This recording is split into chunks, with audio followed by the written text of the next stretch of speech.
네, 교회 여러분 안녕하십니까? 7월 13일 화요일 새벽 예배 시작하도록 하겠습니다. 함께 나눌 성경 말씀은 마태복음 16장 5절에서 12절까지 말씀입니다. 제가 봉독해 드리겠습니다.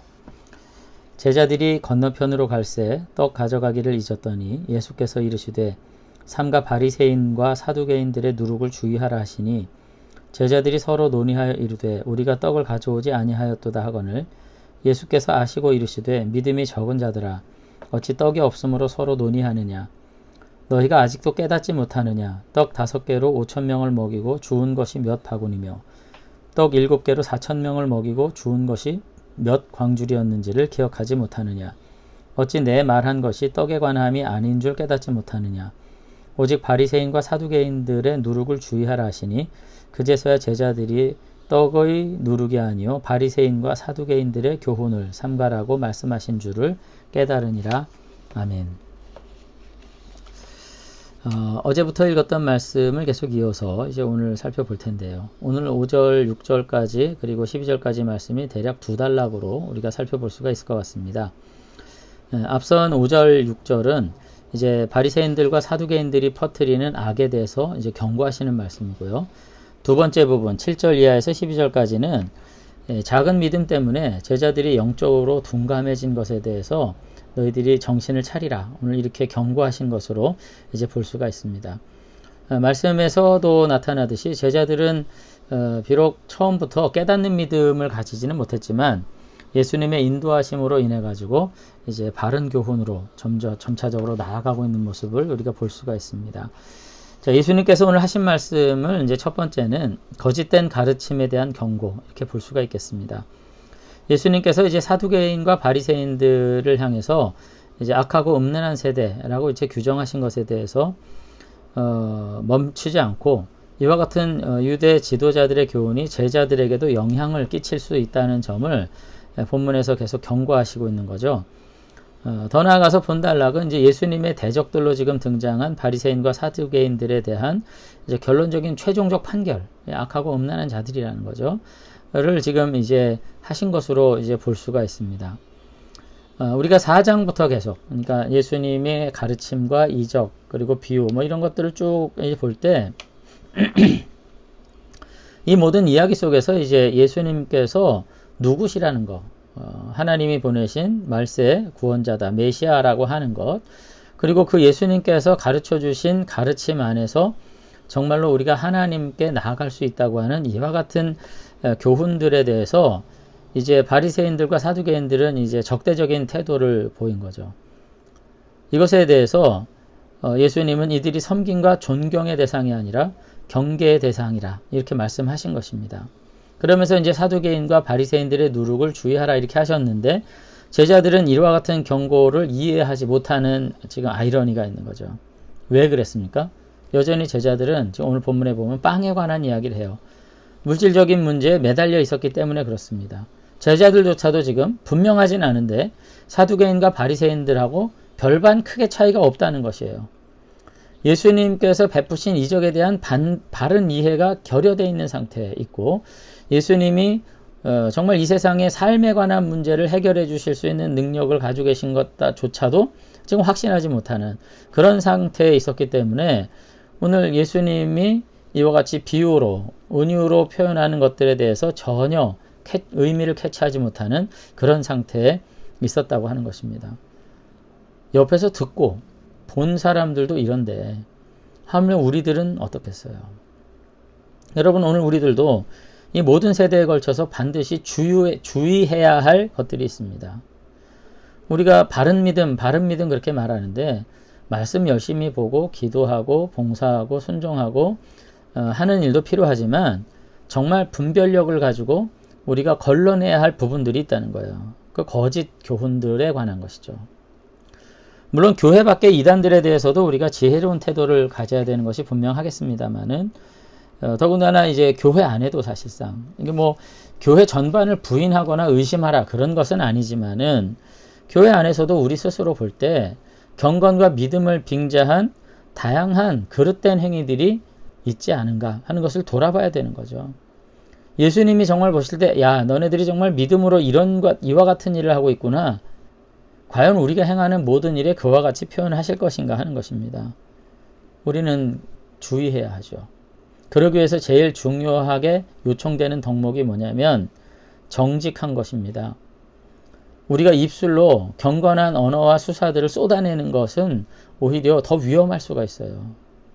우리가 주님을 위해서 이것도 하고 저것도 할 것이거늘 이제 그런 말씀이 야고보 기자도 합니다만은 우리가 뭐든 하는 게 다 나를 위해서 하는 게 어디 있습니까? 교회 안에 가만히 보세요. 무슨 일을 하든 나를 위해서 한다는 사람이 있습니까? 우리 자신 스스로를 돌아볼 때 내 자신을 위해서 한 게 있어요. 건축부터 시작해서 모든 거 봉사하고 하는 거 다 뭐예요? 주님을 위해서 한다 하지만 가만히 보세요. 누구 위해서 지금 하고 있는가? 우리가 경건을 빙자해가지고 무수히 많은 일들을 행함에도 불구하고 그 안에서 행하는 거짓된 내면의 어떤 상태들 때문에 우리가 정말로 바른 경건을 세워가기 어려울 때가 많이 있습니다. 결국 돌아보면 아니었구나 하는 느낌을 갖도록 이래서는 안 될 것입니다. 결국은 그릇된 자기 확신과 그릇된 자기 의에 빠져가지고 내가 하는 것은 다 옳고 내가 하는 것은 다 정당하고 내가 하는 것은 다 주님을 위해서 하는 것이다 라고 하는 이와 같은 생각에 빠져서 우리가 계속 반복적으로 우리의 교회의 모든 일상을 그와 같이 생각 없이 그저 자기 자신을 위한 삶을 하나님을 위한 것으로 미화해서 우리가 이렇게 계속해서 이어간다면 여러분 우리가 결코 주님으로부터 옳다 인정함 받을 수가 없을 것입니다. 그래서 언제나 중요한 건 뭐냐? 자기 확신이에요. 믿음하고 이거 달라요.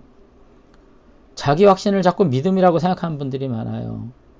나는 반드시 하나님의 자녀고 구원받는 하나님의 백성이다. 물론 그와 같은 내적인 평안이 있어야 되지만 그게 내 확신으로 되는 거 아니거든요.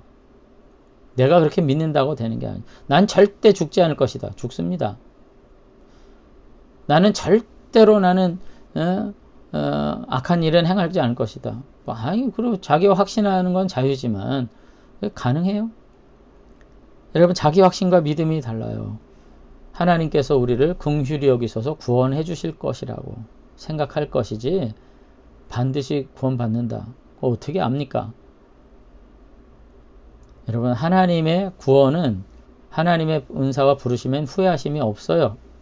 그러니 하나님께서 이처럼 나를 교회로 인도하셔서 믿음 갖게 하시고 말씀 안에 순종하게 살게 하신 것을 보니 하나님이 구원하신 거 분명하고 그 하나님의 구원하신 사랑과 은혜는 돌이키지 않을 것이 분명하라고 하는 신뢰를 가지고 사는 것이지 자기 확신하고는 좀 다른 겁니다. 그리고 자기의 내가 행하면 옳다. 내가 성경 보고 기도하니 내가 봉사하고 내가 순종하면서 20년, 30년을 살았으니 한평생 살았으니 내가 하는 것은 옳다. 아니죠. 네. 자기가 기준이 돼서 타인을 평가하고 교회를 평가하고 목회자를 평가하는 모든 것들 위험한 것이죠. 여러분 이와 같이 바리새인과 사두개인들이 자기 확신과 자기 의에 빠져서 예수님을 검증하려고 달려들었어요. 그리고 예수님의 모든 교훈을 거부하고 예수님의 가르침을 부인했어요. 여러분 이와 같은 자세가 우리에겐 없는가? 우리가 돌아보실 수 있게 되길 바랍니다. 그래서 믿음은 들음에서 납니다. 여기서 들음이라고 하는 것은 순종하는 들음이죠. 이거 굉장히 실존적 들음을 말합니다. 듣고 순종하는 거예요. 그게 듣는 겁니다. 듣고 순종하지 않는 건 듣는 게 아니에요. 그래서 우리가 얘기하잖아요. 자녀들에게도. 자녀들이 순종하지 않을 때 뭐라고 그래요? 너 안 들리니? 그래요. 구약의 어떤 부분에서는 청종이라고 아예 애써 해석해서 번역했습니다. 여러분 믿음은 들음에서 납니다. 듣고 순종함으로 납니다. 그리고 참된 경건의 시작은 하나님을 아는 것에서부터 시작합니다. 하나님을 위해서 무엇을 하는 것이 경건이 아니고요. 하나님을 바르게 아는 거예요. 그분을 알아가는 것입니다. 그분에 대한 이해를 가지는 것입니다. 그와 같은 이해와 알면 반드시 우리의 삶을 수정하게 되어 있습니다. 그런데 내 하고 싶은 대로 하나님 앞에 헌신하는 거, 그거 자기 좋아서 하는 거예요. 내가 섬김을 받을 대상이 지금 필요로 하는 것이 무엇인지를 이해하는 것 섬김이에요. 섬김의 대상이 가지고 있는 생각과 필요에 대해서는 생각하지 않고 내 원하는 것으로 그 사람에게 베푸는 것, 자기 하고 싶은 거 하는 거예요. 그러므로 참된 경건의 시작은 하나님을 아는 것에부터 시작한다는 점을 우리가 생각하면서 우리가 정말 정직한 마음으로 순전한 믿음으로 하나님을 향하실 수 있는 그런 저와 여러분들이 되시면 좋겠습니다. 그래서 사도행전 17장 1절에 이 제자들이 참 놀란 게 뭐냐면 베레아에 있는 사람들은 이렇게 말해요. 데살로니가에 있는 사람들보다 너그러워서, 여기 지금 너그럽다는 말이 이제 사실은 정의로워서 뭐 그런 뜻인데, 간절한 마음으로 말씀을 받고 이것이 그런가 날마다 성경을 상고함으로 이곳의 사람들이 믿는 귀부인과 믿는 사람이 많아졌다. 그런 말씀을 하세요. 믿음은 사실상 맹목에서 오는 것이 아니라 정직한 마음과 간절한 마음, 공의로운 태도에서 오는 것이고요. 우리가 그와 같은 정직함으로 말씀을 볼 때 그 누구든 예수님이 누구신지 하나님이 어떠한 분이신지 알 수 없을 사람이 없습니다. 믿음은 그렇게 모호한 것이 아니에요. 예수님에 대해서, 하나님에 대해서 우리가 얼마나 알고 있는가. 그것이 곧 경건의 분량이고 믿음의 분량이라 하는 것을 우리가 다시 한번 기억하실 수 있게 되길 바랍니다. 그러면서 이제 예수님께서 세속적인 것을 주의하라고 제자들에게 권면하시고 이제 계신 것을 볼 수 있죠. 그러면서 이 믿음이 적은 자들아, 8절부터 그렇게 말씀을 하십니다. 여기 믿음이 적은 자들이라는 것은 세상적인 일로 염려하는 사람들을 말합니다. 세상적인 거는 어떤가요? 우리의 믿음을 흐려놓습니다. 우리가 온전히 믿음으로 한 마음으로 주님을 바라보도록 하지 못하게 합니다. 주님을 향한 믿음도 있지만 세상을 향한 근심도 가지게 합니다. 여러분, 믿음의 부재는 사실은 우리의 연약함 때문이라보다는 우리 개인적인 관심이 우리의 필요 중심으로 살아갈 때 생기는 일입니다. 우리의 욕구를 우선순위로 할 때 생기는 태도입니다. 그런데 이와 같은 성향은 우리 인간 모두가 가진 성향이기도 합니다. 그래서 뭐예요? 어떠한 일을 만났을 때 하나님의 일을 생각하지 않고 오히려 사람의 일을 생각하는 거죠. 우리가 위의 것을 생각하고 땅의 것을 생각하지 말아야 하는데 그게 안 되는 거죠.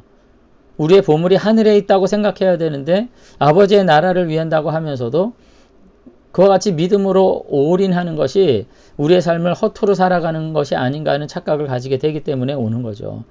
여러분, 분명한 것은 어떤 상황에서도 우리가 오로지의 믿음, 절대적으로 하나님을 의지해야 된다. 그런 말이죠.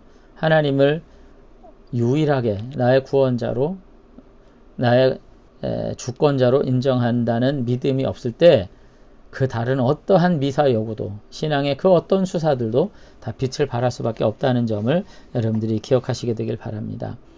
예수님은 제자들에게 이와 같이 경고하시면서 당신이 베푸신 이적을 다시 한번 말씀하십니다. 내가 떡 5개로 5,000명을 먹이고 떡 7개로 4,000명을 먹인 거 너네들 기억하지 못하냐? 내가 다 너희들의 필요를 채우는 능이 있다. 그렇게 말씀하시면서 정말로 내가 누구인지를 잊지 말고 믿음으로 살아가라. 그리고 이와 같이 먹인 것은 단지 빵만 위한 것이 아니라 오히려 하나님을 향한 바른 믿음을 위해서 한 것이니 바리새인과 사두개인들의 누룩을 조심해라. 오늘 그렇게 이제 말씀을 하고 계시면서 경고하신 것을 볼 수가 있습니다. 결국은 외면적 경건과 그릇된 공의로 무장한 이 두 집단이 스스로는 거룩과 경건과 공의를 표방하지만 예수님을 부정함으로써 오히려 패망할 수밖에 없는 존재라는 것을 예수님께서 말씀하시면서 제자들도 이와 같은 패망에 빠지지 말 것을 오늘 경고하고 계신 것을 볼 수가 있습니다. 결국은 불신앙도 그렇고요. 무지도 그렇고 결국은 세속적 욕망에서부터 오는 것이기 때문에 그렇습니다. 우리가 다시 한번 예수님의 교훈 삼아서 내가 정말로 내 욕망과 내 욕구를 따라서 살아가는 그런 사람인가, 아니면 정말 예수님을 절대적인 구원자요 주권자로 인정하면서 온전한 믿음 안에서 내 삶을 담대하게 하나님 앞에 헌신하며 사는 사람들인가, 우리 자신들을 다시 한번 생각하면서 우리가 순전한 믿음으로 다시 한번 우리의 삶을 복되게 세워갈 수 있는 은혜의 사람들이 되시기를 주의 이름으로 축원합니다. 한번 기도하겠습니다. 하나님 아버지, 오늘 주님께서 제자들의 믿음 없음을 인해서 권면하시면서 예수님의 하나님의 아들 되심 다시 한번 가르치시고 그 믿음을 따라서 너희의 삶을 다시 한번 하나님을 향한 거룩한 헌신 속에 세워가라고 교훈하신 것을 봅니다. 우리가 때로는 교만함으로 패망할 수 있습니다. 그러나 때로는 무지함으로 우리가 스스로 넘어질 수 있습니다. 하나님을 향한 바른 지식과 이해를 가지고 하나님을 온전히 섬기는 가운데 이 땅의 것으로 나의 것 삼지 않고 아버지 하나님의 거룩한 인도하심 가운데 내게 주시는 모든 소유들을 누리며 또 헌신하며 선용하리라 다짐하는 참 믿음의 사람들이 되도록 우리 안에 담대함과 우리 안에 안식과 평화를 허락해 주시길 원합니다. 하나님, 세상의 소유와 세상의 물질로서 나의 기반 삼지 않게 하시고 오직 능력 행하시는 주님으로 의지함으로써 다시 한번 이 시대의 모든 악한 세력과 더불어 승리하는 믿음의 사람들이 될 수 있도록 은혜 베풀어 주시옵소서. 한날 주의 은혜 가운데 우리를 붙잡아 주실 줄로 믿사옵고 예수님 이름으로 기도드리옵나이다. 아멘. 네, 오늘 하루도 주님과 더불어서 그 생명의 풍성함을 누리시는 우리 교회 여러분들 되시길 주의 이름으로 축원합니다.